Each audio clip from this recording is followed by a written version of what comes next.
আজ এই ভিডিওটা শুরুতেই একটা রিকোয়েস্ট, যারা আমার এই ভিডিওটা এখন দেখতে শুরু করেছো বা দেখতে শুরু করেছেন, আমাকে পছন্দ করুন বা না করুন, আমার ভিডিওস দেখুন বা না দেখুন, এই ভিডিওটা যদি আপনি দেখতে শুরু করেছেন, এই ভিডিওটা কাটবেন না বা স্কিপ করে এগিয়ে যাবেন না, কারণ আজ আমি কিছু আমার মনের কথা বলবো। থ্যাংক ইউ দেবদা, তোমার একটা কমেন্ট ছাড়া আমি আজকে এই মনের যে ভারাস, এটা আমি বের করতে পারতাম না। আর এটা আমি গত 2-2.5 বছর ধরে বই নিয়ে বেড়াচ্ছি। জীবনে না, জীবনে আমি ক্যামেরার সামনে এসে কিছু বলিনি, আমি নিজে কিছু বলিনি। আমার হাজবেন্ড আমায় প্রোটেক্ট করেছে, অ্যাজ আ হাজবেন্ড তার ওয়াইফকে তো সে প্রোটেক্ট করবেই, বাট আমি নিজে থেকে কোনোদিনও কিছু বলিনি। বাট আজকে আমি বলবো, আজকে আমি কিছু বলবো যেগুলো আমার মনের মধ্যে জমে থাকা কথা। তাই এই ভিডিওটা কেউ স্কিপ করবেন না। আপনাদের অনেকেরই প্রশ্ন, আমি কমেন্ট সেকশনে অনেক কমেন্ট পেয়েছি, আমি ইনবক্সে বেশ কিছু মেসেজেস পেয়েছি। রিসেন্টলি টলিউড ইন্ডাস্ট্রিতে রিলিজ হলো একজন সুপারস্টারের সিনেমা, সেই সিনেমা নিয়ে কেন কোনো কথা বললাম না আমরা, কোনো কন্টেন্টের রিভিউ কেন নেই, ইনফ্যাক্ট সিনেমাটার রিভিউ কেন নেই। বাই দ্য ওয়ে আপনাদের বলে রাখি, সিনেমাটা কিন্তু আমি দেখেছি, তারপরেও আমি সিনেমাটা নিয়ে প্রথম থেকেই কোনো কথা বলিনি, আর ইন ফিউচারও কোনো কথা বলবো না। পার্টিকুলার এই সুপারস্টার কেন্দ্রিক আর কোনোদিনই কোনো কথা আমাদের শরৎ মিউজিক বেঞ্চেস চ্যানেল থেকে হবে না। আমি জানি আপনাদের পরবর্তী প্রশ্নটাই এটাই মাথায় আসছে, দিদি রাবণের সময়, চেঙ্গিজের সময়, সেই সময় তো তুমি যা লাফালাফি করেছো আর কাউকে তোমার মতন লাফালাফি করতে দেখিনি, তাহলে এই চেঞ্জেসটা কেন? তুমি বলছো এই নায়কের ছবি নিয়ে তুমি কোনো কথা বলবে না। ওয়েট, আজকে কথা বলবো, আজকে কিছু কথা বলবো।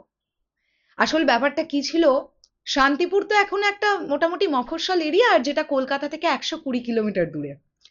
আমি সেই মানুষ বা সেই ব্যক্তি, যে ব্যক্তি দূর দূরান্ত থেকে যে কোনো ইভেন্টে গিয়ে ফ্যানেদের সঙ্গে সবচাইতে বেশি লাফালাফি করতাম, সবচাইতে বেশি ভিডিও বানাতাম ওই মানুষটাকে কেন্দ্র করে, ওই মানুষটাকে ভালোবেসে।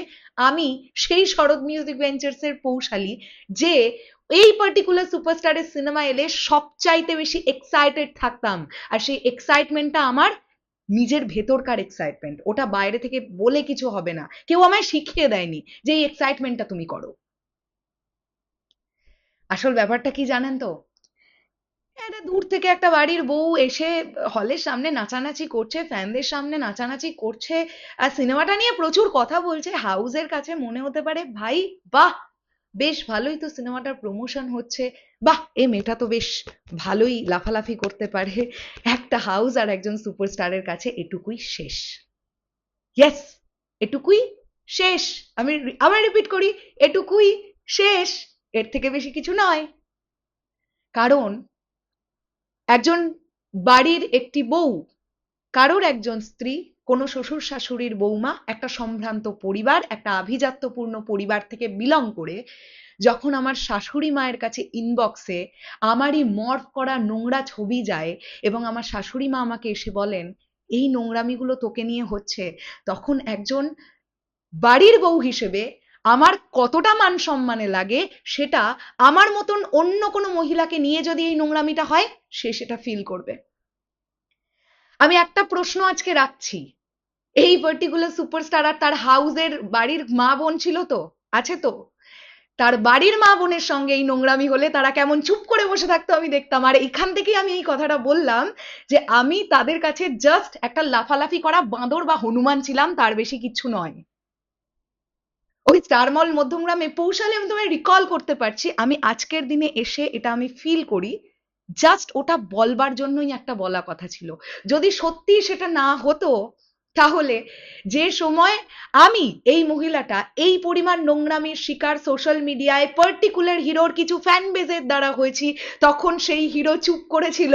তখন সেই হাউসকে বারবার জানাবার পরে, ফোন যাওয়ার পরেও সেই হাউসের তরফ থেকে কোনো পদক্ষেপ দেখতে পাওয়া যায়নি। কারণ কি?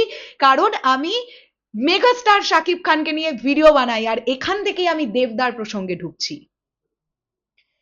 গতকাল একটি কমেন্ট, সরি আমি কি একটু এক্সাইটেড হয়ে গেছি বলতে বলতে, বিকজ এই যে বললাম না, আমার মনের অনেক দিনের কিছু জমা কথা যেগুলো আজকে আমি বলবো, আমি তো এর আগে কখনো এভাবে বলিনি অ্যাকচুয়ালি। তোমরাও যাদের যাদের এটা প্রশ্ন যে আমি কেন এই নায়ককে নিয়ে কোনো কথা বলি না, আমি আগে এত বলতাম, তোমরাও জেনে নাও।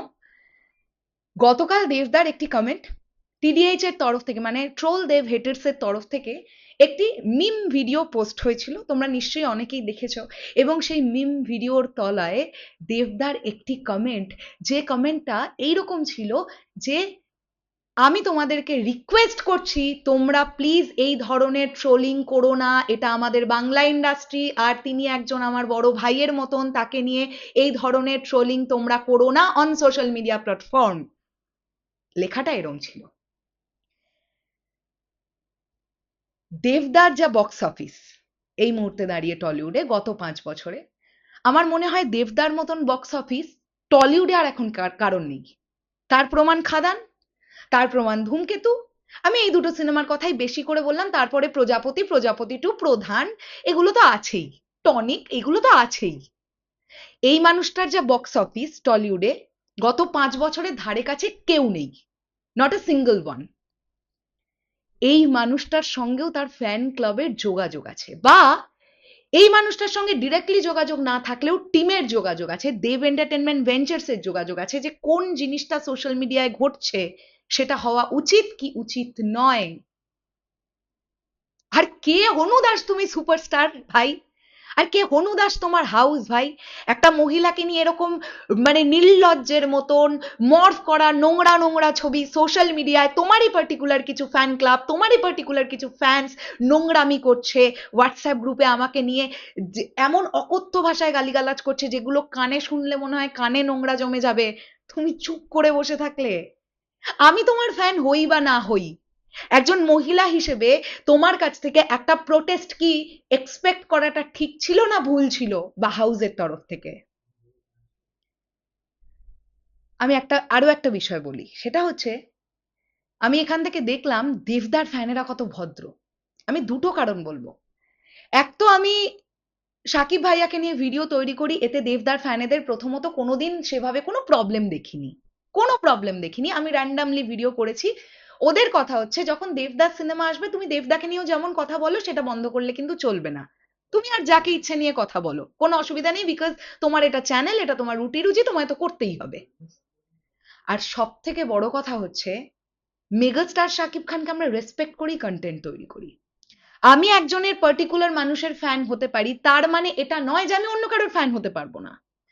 পৃথিবীতে এরকম মানুষ বা ভারতবর্ষে এরকম মানুষ তুমি দেখাতে পারবে যে মানুষটা এসআরকের ফ্যান সেই মানুষটা সলমান খানের ফ্যান নয়, যে মানুষটা এসআরকের ফ্যান সেই মানুষটা রজনীকান্তজিকে পছন্দ করে না, যে মানুষটা আল্লু অর্জুনের ফ্যান সেই মানুষটা এসআরকের ছবি দেখতে পছন্দ করে না? তুমি বলতে পারবে এরকম? তো আমি যদি একটা মানুষকে রেসপেক্ট করে কন্টেন্ট তৈরি করি, আমি বেশ করেছি, আমি আরো করব, আমি হাজারবার করব। যে পয়েন্টটা নিয়ে কথা বলছিলাম, গতকাল দেবদার ওই কমেন্টের পরে আমি দেখলাম ট্রোল দেব হেটার্স সাথে সাথে ওই কমেন্টের রিপ্লাই করেছে, সরি দাদা আমাদের ভুল হয়ে গেছে, ইনফ্যাক্ট আলাদা করে একটা সেপারেট পোস্ট করেছে তারা। এখান থেকেই তোমরা বুঝবে একজন সুপারস্টার বা মেগাস্টারের সঙ্গে তার ফ্যানের যে সেতু বন্ধন এটা কতটা স্ট্রং, এটাই হওয়া দরকার। আর এই জন্যই দেবদা মেগাস্টার, এই জন্যই দেবদা টলিউডের মেগাস্টার, এই সেতু বন্ধনটা আছে। ফ্যান্সদের একটা কিছু বলা মানে ফ্যান্সরা সেটা শুনবে, সেটাকে রেসপেক্ট করবে। আমি দেবদার ফ্যানেদের স্যালুট জানালাম, স্যালুট জানালাম। আর একটা কথা বলি, গতকাল যে মিম ভিডিওটাকে কেন্দ্র করে দেবদা কমেন্টটা করেছেন, সেই ধরনের মিম ভিডিও অনেক দেখতে পাওয়া যায়, অনেক সিনেমার ক্ষেত্রে দেখতে পাওয়া যায়, ওটা এমন কিছুই নয়। আমাকে নিয়ে যা শুরু করেছিল ভাই ওই ক্রিমিনাল গুলো, ওই অসভ্য গুলো, মানে পার্টিকুলার কিছু ফ্যান্স যে অসভ্যতামোটা শুরু করেছিল, এ তো ধারে কাছেও টিডিএইচ কিছু করেনি, কিচ্ছু করেনি। অ্যাটলিস্ট কোনো বাড়ির মা বোনের মান ইজ্জত টেনে তো তাকে নিচে নামিয়ে দেয়নি শেষ বিন্দুটা পর্যন্ত, মানে এরপরে মাটিতে ফেলে জাস্ট মাটির ভেতরে ঢুকিয়ে দেওয়াটাই বাকি রেখেছিল আমার। আমি রাস্তায় বেরোতে পারতাম না ওই মোমেন্টটায়, এত অসভ্যতা এত নোংরামি করেছিল সোশ্যাল মিডিয়ায়। আমার আরো একটা জিনিস খুব অবাক লাগে জানো, লাইফ তো ধরো মানে এক্সপিরিয়েন্স, লাইফ পুরো অভিজ্ঞতা গেইন করার একটা জার্নি। আমি এরকম প্রচুর মানুষকে দেখলাম যারা সেই সময় পৌশালিদি তোমায় খুব ভালোবাসি, হ্যান করি ত্যান করি, সেই মানুষগুলোই আমারই অগোচরে আমার বা তোমাদের সৃঞ্জয়দাকে নিয়ে হোয়াটসঅ্যাপের নানান ফ্যান গ্রুপের মেসেজে আমাদের নিয়ে সমালোচনা করে। ভুলেই গেছে, ভুলেই গেছে যে পৌশালিদিকে নিয়ে নোংরামি হয়েছিল। সৃঞ্জয় দা যে প্রোটেস্টটা করেছিল একজন স্বামীর জায়গায় দাঁড়িয়ে, এটাই তার করণীয় ছিল, ভুলেই গেছে। যাই হোক, সেই নিমকহারামদের আমি কিছু বলতে চাই না। আমি বেসিক্যালি তাদের সঙ্গে খুব একটা রিলেশনও রাখি না, আর আমার প্রয়োজন পড়ে না। আর হ্যাঁ, আরো একটা কথা বলি, পার্টিকুলার ওই নায়কের ছবি নিয়ে কথা না বললে নাকি শরৎ মিউজিক ভেঞ্চার্স চলবে না, নাকি কেউ শরৎ মিউজিক ভেঞ্চার্স এর ভিডিও আর দেখবে না। চল, চ্যালেঞ্জ দিয়েছিল না তোদের সৃঞ্জয় দা সেদিন, আজকে আমি দিলাম সেই চ্যালেঞ্জ। তোদের নায়ককে নিয়ে, আমি তোদের নায়ক কথাটা বলতেও আমার খারাপ লাগছে, কারণ ওই মানুষটাকে আমিও প্রচন্ড ভালোবাসতাম। উনি হয় না রেসপেক্টের জায়গা থেকে নেমে গেছেন আমার চোখে, একেবারে নেমে গেছেন। মানে আমি যতটা ওনাকে রেসপেক্ট করতাম, ততটাই উনি আমার থেকে রেসপেক্টের চোখে নেমে গেছেন, শুধু একটাই কারণে, আজকে তার স্ত্রী বা তার মেয়েকে নিয়ে যদি এই নোংরামিটা হতো, উনি কি চুপ করে বসে থাকতেন? আমার শুধু কথাটা এখানেই, আর কিচ্ছু না।